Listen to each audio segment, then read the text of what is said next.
The Tao of Self-Confidence, Episode 836.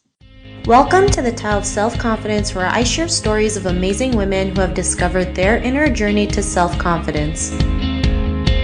Visit our website at thetaoofselfconfidence.com. Your inner journey to self-confidence awaits. Well, hello, friend. Welcome to the Tao of Self-Confidence, where I share stories of amazing women who have discovered their inner journey to self-confidence. I'm your host today, Sheena Yap Chan, and today I have an amazing lady on the show today. She is a parent impact coach, and I'm so excited to have her on today to share her story with us. So without further ado, I'm going to introduce you to Punam Saxena. Punam, how are you today? Maybe you can fill in a little bit more about yourself to the listeners.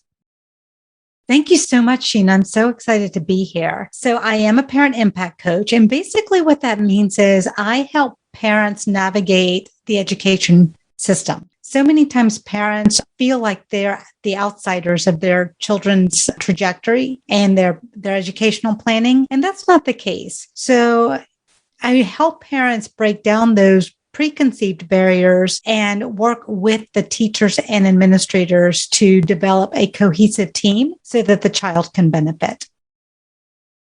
Thanks so much. And I love that. I'm pretty sure, someone definitely needed you during the time of lockdowns when, parents were frustrated with their kids or their kids crying about their homework. And, just having like that dynamic is not typical, right? Especially during the pandemic, there were a lot of parents who were frustrated with their kids. So they definitely need someone like you during this time. And Punam, what's your cultural background?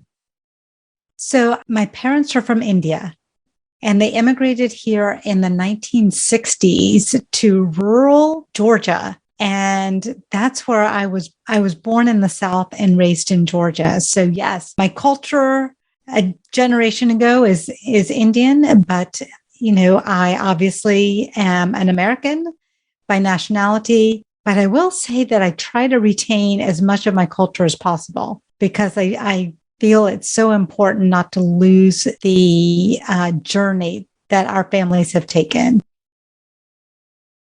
Thanks for sharing that. And it's so true, right? Especially, as your parents moving from India to Georgia in the 1960s. I mean, I don't think there was that many Indian people in Georgia during that time. And so growing up, in a country where you always feel like you're the odd one out is not always easy, right? And we feel like we're not enough, we're different, something is wrong with us, but really, we're all human beings and we all should be able to live in harmony. And so I love that you mentioned that, even though you were born in America, you still try to talk about your roots and where you came from, because it's so important to learn that as well. And Punam, what's your favorite self-confidence quote?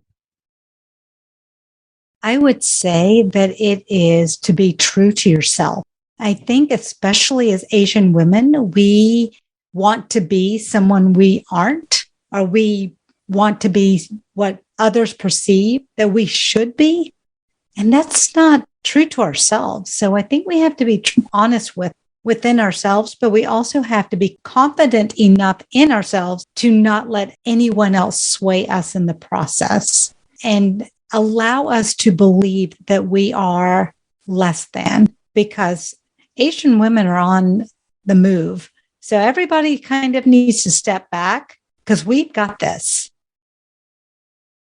I love it. And it's so true, right? Our upbringing, we've been told all our lives to act a certain way and be a certain way. And that really hurts us, right? Because then we feel like we're never enough if we can just show up as our authentic self. But we're in 2021. We really need to just step up and show others what's possible, even if it means sometimes disappointing the ones we love, right? Of course, it's never easy. There's always this catch-22, but sometimes we have to step up and realize, you're doing something for the greater good. This is not just about you. This is about helping our current and future generations realize their potential and see what's possible for themselves. So I really love that quote. And Punam, in your own words, how do you define self-confidence?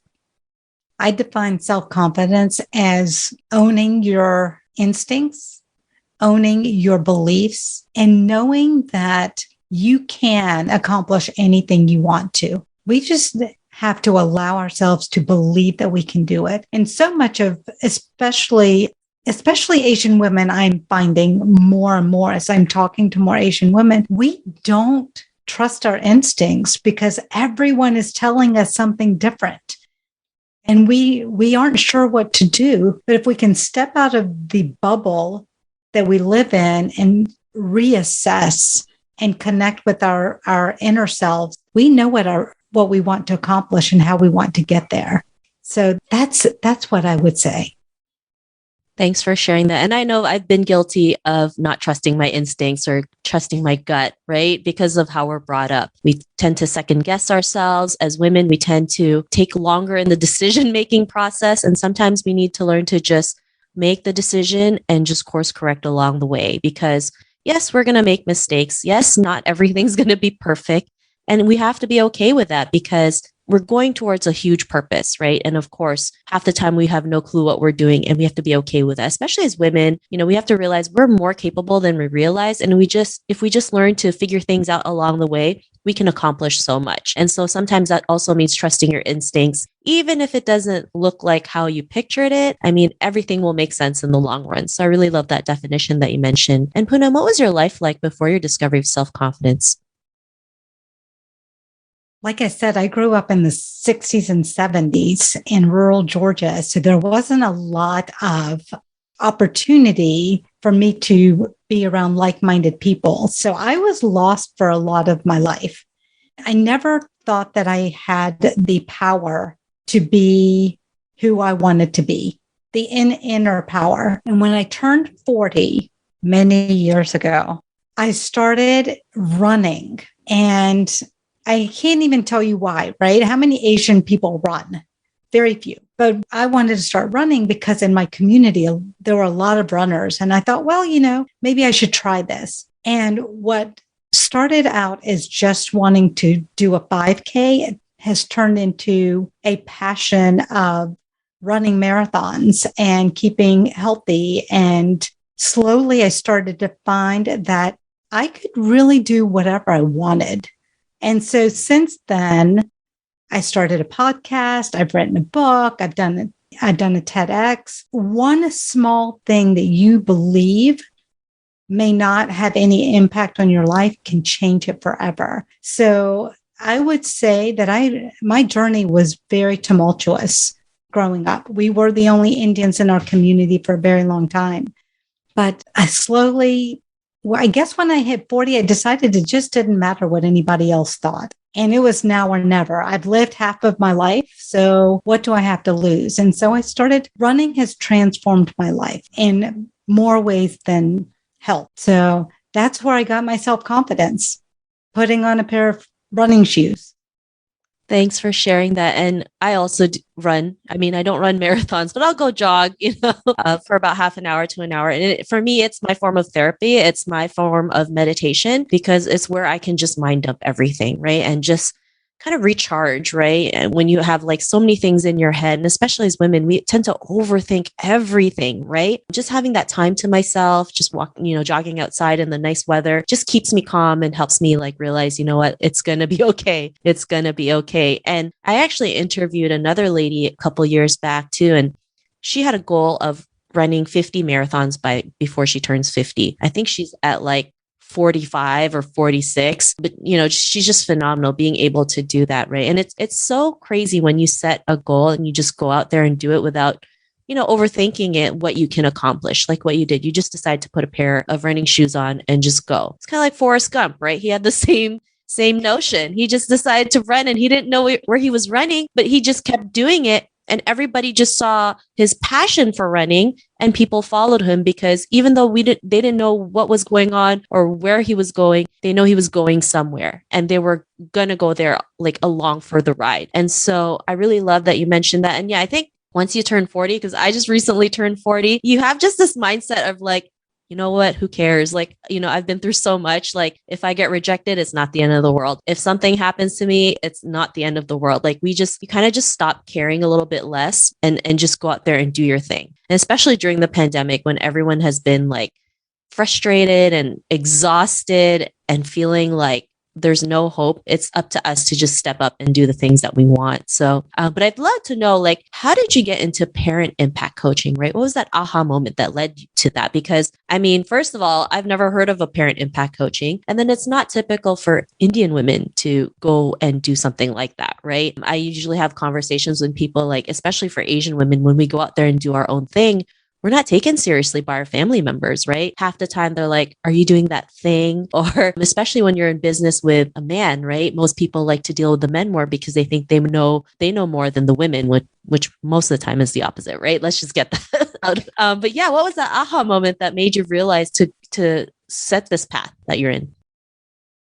So when I was in first and second grade, I was like this very strong student, top of my class. I loved learning. And then I had a traumatic experience. I did not make it into the gifted program, which shattered me. And so that set up the tone for the rest of my life up until I turned 40. I just didn't feel I was smart enough, good enough, worthy enough. And then when I got married and I had children, we have 4 children, and I ended up staying home with them. And I, again, felt lost. I didn't have a purpose. I was just caretaking all the time. And when they started school, I started volunteering. And slowly I started to build trust with the teachers and administrators and all of the faculty members. And it just turned into this relationship where I was asked to take on more and more and more through the schools, through the leadership, through even the district at our school. So I did that as an advocate for many, many years. And when they went off to college a few years ago, I'm like, what am I going to do with my life? I had nothing to show other than I've been the stay-at-home mom who was at school all the time. And when I sat back for a few months and thought about it, that's what I did. I was impacting schools by helping parents. And I was doing that by showing other parents the way to help their children. So that aha moment came probably 3.5 years ago. I'm like, oh, look, I've been really working hard at creating a niche for parents to be empowered. And so I just decided, why not? This is what I do. This is what I believe. As a former teacher, I wanted parents to come in, and they never did. I wanted to know what was happening in their lives so that I could help the student. I never got that input, but as a parent, I was able to provide that. And so that's just how it happened. That was my aha moment. Thanks for sharing that story. And it's, most of the time our aha moments come from our traumatic experiences. And especially for Asian kids, right? I mean, we're pressured to be the best, to have straight A's, to get 100%. Even if we get 96%, it's never enough. It's like, why didn't you get 100? Why only 96? I mean, I always say this. I failed kindergarten for coloring outside the lines. And I wish I had someone like you back then to make me realize I wasn't a failure all my life. And really, it was just meant that I was meant to just color outside the lines. But, not many people realize how this kind of pressure really hurts us, right? And because the pressure is too much, getting into the best schools, getting into the best colleges, doing all these kinds of extracurricular activities, like being the best of the best of the best, it really, really brings our mental health down, right? And so we really have to learn to protect ourselves and also take care of our kids and realize like, this pressure is not healthy. And so it's really great that there's someone like you out there who's doing it. And also what you mentioned, right? There's a lot of moms out there who feel like they have no purpose after their kids go off to college and have their own life. But you said, you know what? I'm going to sit back and figure out what I want to do. And I'm just going to go ahead and do it. Even if you had no clue what you were doing, you're just going to do it. And I think as many moms out there who are listening to this, it's just great assurance that it's never too late to start something new. So I really love your story and what you've been through. And because of that, what's your life been like now? Oh, my life is great. I am so happy. I'm doing something I'm passionate about. I am doing something that fulfills me. I have the flexibility to still be with my children and my family when I want to. I'm living the dream. And I could have never done that had I not had those traumatic experiences to learn from, to dust myself off and say, it's okay. It may have taken me a while to get to the point where I could say it's okay. But I also want to go back just one moment, if you don't mind. And I want to say that especially for immigrant parents, it's very difficult for them to be in a country that they don't understand the educational process. They're trying to learn everything, how to live, how to do day-to-day activities. They are assuming that their children are going to be getting what they need. That's not always the case. And because our parents are not well versed in Western education and they don't know that they can speak up, because in Asia, we come from a place where you don't question hierarchy. And there is a learning curve for our Asian and even immigrant families. And we need to be out there helping them. No one should have to go through failing kindergarten because they colored outside the lines. I mean, that's just the most absurd thing on the planet. It just, it hurts. It hurts me that you said that. Yeah, this actually happened in the Philippines. So I had to redo kindergarten all over again, move to another school to redo it. I mean, of course, when you're 5 years old and that's like your first traumatic experience, you have no clue that that's going to stick with you throughout your adult life. But, I'm glad I was able to do the work to realize this and share that story so that other people can realize some of the traumatic experiences they go through. But I'd love to know, to the woman who's listening to your episode, she may be in her own journey to self-confidence. What would be that one tip you would give to her? Don't give up on yourself. Don't ever give up.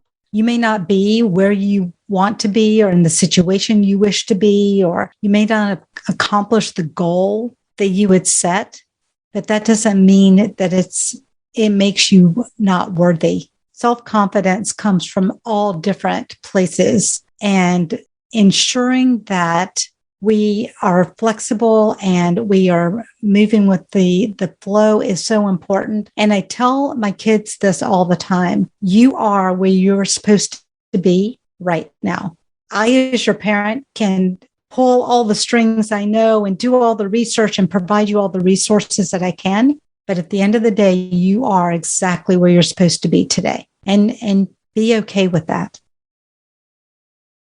Thanks so much. And those are great tips, especially, great reminder. Don't give up on ourselves. And, also realizing like we don't have to do this alone, right? There's a reason why this podcast exists, is to help support you in your own journey, right? No matter what the situation is. So I really love that tip. And if our listeners wanted to get to know a little bit more about you and what you do, check out your podcast and book, is there any links or social media profiles you'd like to share with today?